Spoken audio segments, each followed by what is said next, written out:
OpenAI's new AGI robot stuns the entire robotic industry. Figure 01 breakthrough. Does my voice sound strange? I'm ill, and today's video is all about robots. First, we have an amazing update from Figure AI, a robot powered by ChatGPT. The figure can now have full conversations with people by utilizing its OpenAI power for incredible conversation ability. I chose to clone my voice rather than miss out on all of the amazing AI news this week. Check out this latest update video from Figure AI. Figure 1. What do you see at the moment? I see a drying rack with glasses and a plate in the middle of the table, with a red apple on a plate, and you standing close by, your palm resting on the table, saying, "Great, can I have something to eat? Can you explain why you picked up this trash on it?" "Great, so I gave you the apple because it was the only edible thing I could find on the table." Based on the current scene, where do you think the dishes in front of you will go next? The dishes on the table, like the plate and cup, are probably going to go into the drying rack next. Of course, you can put them there. Alright, so how did I do?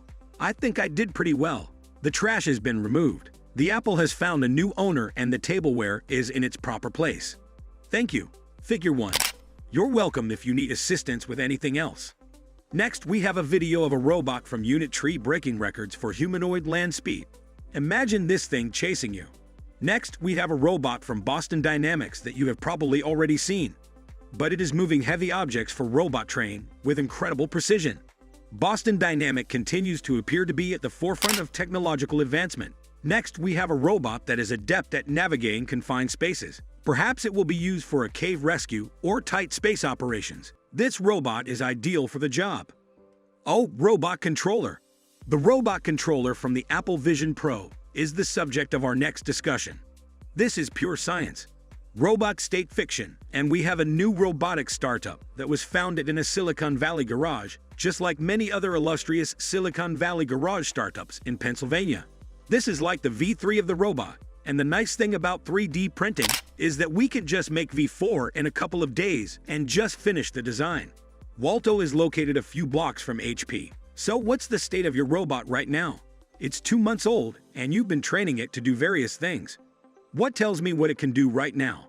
It can stand without falling over. So that's very proud of that.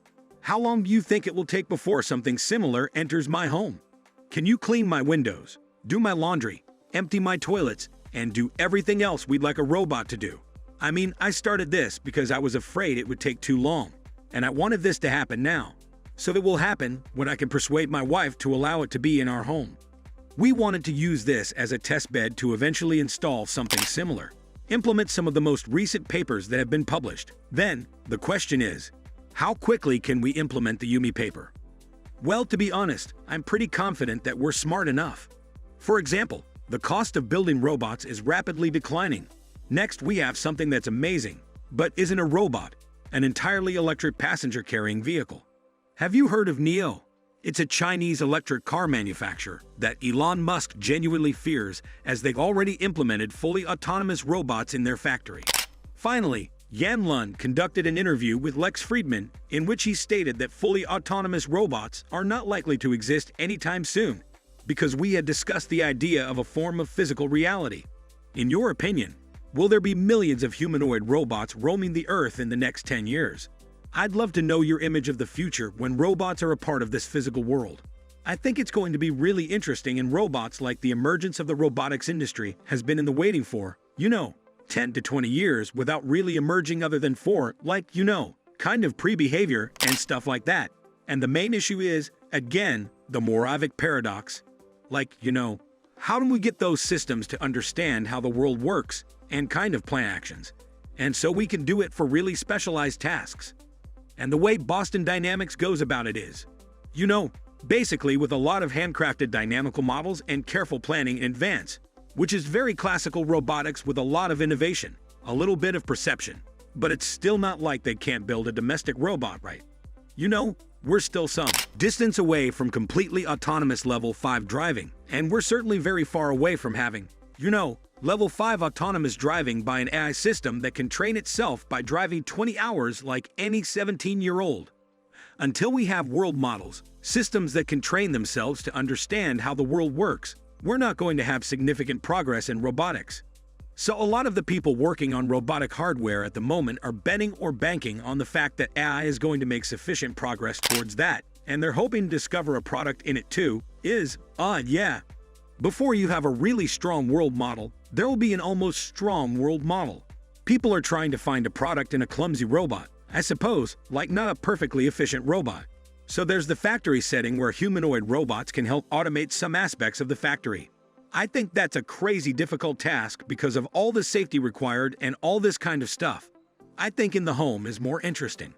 I think you mentioned loading the dishwasher, right? Yeah, like I suppose that's one of the main problems you're working on.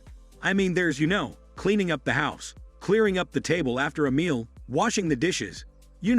All those tasks, in principle could be automated, but are actually incredibly sophisticated, really complicated. But even just basic navigation around an unspace full of uncertainty, that sort of works. Like you can sort of do this now.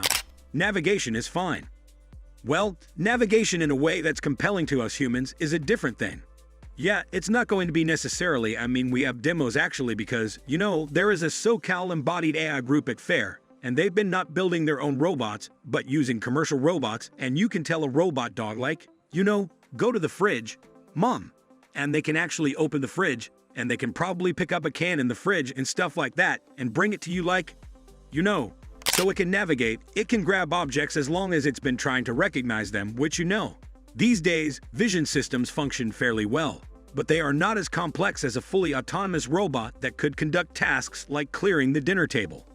That sounds like an exciting future for humanoid robots and robots in general, because it allows humans to interact with AI systems in a physical space. This can allow us to explore our relationships with robots philosophically and psychologically, which can be interesting. I hope you make progress on the whole Japanese thing soon, or at least that things go more or less as planned. After seeing all of these movies, do you agree that we have only achieved notable progress in the last 2 or 3 years? Even though we have been sort of working on the concept of self-supervised running off from video for 10 years? Thanks for watching. Kindly like and subscribe for more videos. In the comments section of the post, please tell me how many you discovered.